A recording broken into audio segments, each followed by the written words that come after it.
اللہ کے نبی حضرت نوح علیہ السلام جس جھونپڑی میں رہا کرتے تھے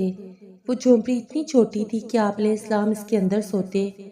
تو آپ کا آدھا جسم اس جھونپڑی کے اندر اور آدھا باہر رہا کرتا تھا۔ جب ملک الموت آپ کی روح قبض کرنے کے لیے آئے تو انہوں نے فرمایا، اے اللہ کے نبی، آپ نے اتنا عرصہ اتنی چھوٹی سی جھونپڑی کے اندر گزار دیا،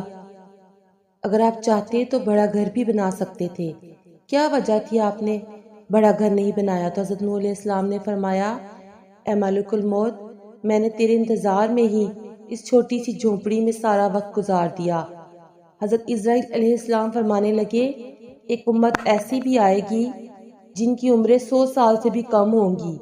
لیکن وہ بڑے بڑے محلات تیار کریں گی۔ اس بات پر آپ نے فرمایا،